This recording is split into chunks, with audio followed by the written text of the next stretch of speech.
E aí pessoal da Night Teens, beleza? Eu sou o Gustavo Trevisan, lá do canal Jesus Freaks, e é um prazer e uma honra pra mim estar mais uma vez aqui com vocês falando sobre a Bíblia e falando sobre texto fora de contexto. É engraçado como a gente tem capacidade de tirar a Bíblia do contexto pra falar asneira, pra falar abobrinha, e nosso objetivo aqui é poder explicar esses versículos, esses textos da maneira mais correta possível, da maneira mais assertiva possível. Então vamos lá. Bom, hoje o texto que eu gostaria de conversar com vocês é aquele versículo lá de Mateus 19, 26, que Jesus está conversando com os seus discípulos e o jovem rico aparece e Jesus, ele diz assim para os seus discípulos: para o homem isso é impossível, mas para Deus todas as coisas são possíveis. Esse texto ele é muito explicado de forma errada, sabe? Aquela pessoa que ela tá com um casamento quase destruído e aí vem alguém e fala: calma, para o homem é impossível, mas para Deus todas as coisas são possíveis. E você tá sonhando com algo que é difícil e vem o seu amigo e diz: ei, para você isso é impossível, mas para Deus todas as coisas são possíveis. E assim, eu diria que esse texto de fato ele é tirado do seu contexto para sustentar essas ideias de que você consegue alcançar seus objetivos e sonhar e conquistar sua vitória, enfim. Eu não diria que são ditas heresias usando esse texto, mas que muitos erros bíblicos, sabe, são falados usando esse texto como base. E o problema disso tudo é que a gente perde o significado verdadeiro desse versículo, que carrega em si, cara, um significado extraordinário, algo maravilhoso. Quando a gente usa esse tipo de aplicação errada, equivocada, a gente perde o significado desse versículo, que para mim é um dos mais maravilhosos da Bíblia. Então, vamos resolver esse problema, vamos explicar esse texto da forma dentro do seu contexto, para que a gente possa olhar para ele e enxergar o seu verdadeiro significado e ficarmos maravilhados com esse verdadeiro significado.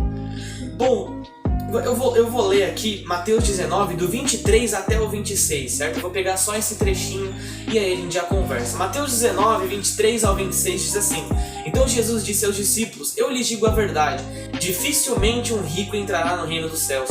E lhes digo ainda, é mais fácil passar um camelo pelo fundo de uma agulha do que um rico entrar no reino de Deus. Ao ouvirem isso, os discípulos ficaram perplexos e se perguntaram: neste caso, quem pode ser salvo?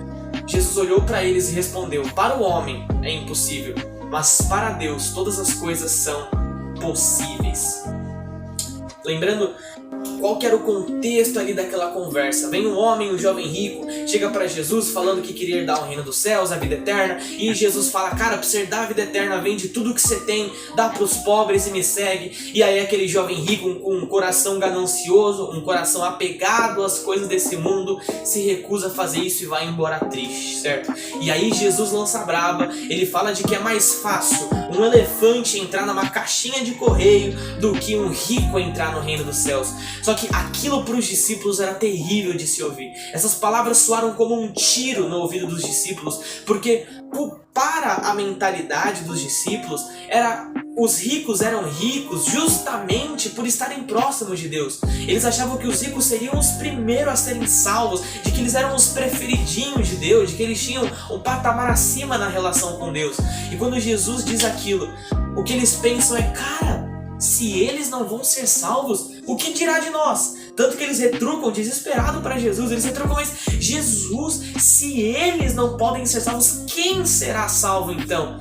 E é aí que Jesus fala aquela frase maravilhosa de que para o homem é impossível, mas para Deus todas as coisas são possíveis. Percebemos então, dentro do contexto, que o que Jesus quis dizer é uma outra coisa bem diferente da que nós ouvimos.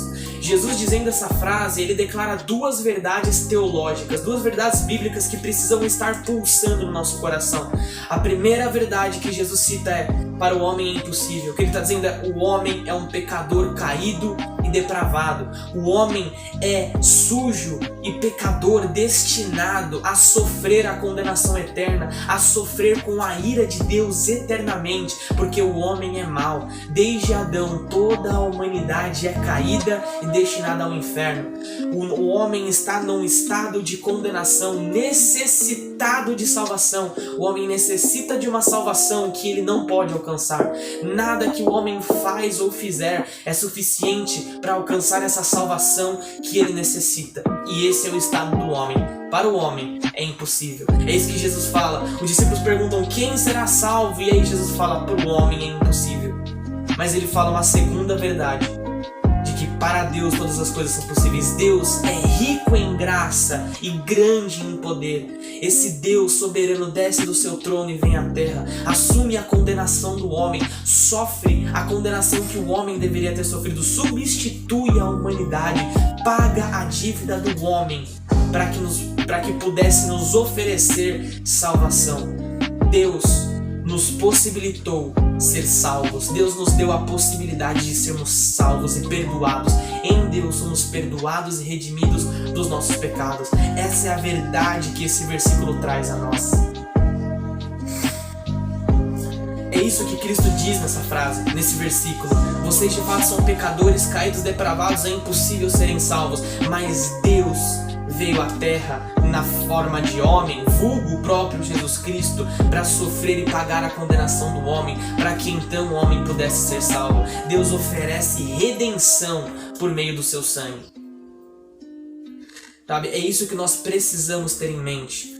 O homem é pecador e não pode se salvar. O homem é injusto e impuro e não pode se purificar e nem se justificar. O homem é digno da ira de Deus e o homem é incapaz de obedecer a Deus. Mas Deus é bom, Deus é rico em graça e misericórdia. Deus é puro, santo e Deus dá ao homem a salvação que ele precisava. Deus oferece ao homem o arrependimento, o perdão que ele necessitava. Por causa da graça e da misericórdia de Deus, somos salvos, somos alcançados e somos resgatados desse estado depravado que nos encontramos.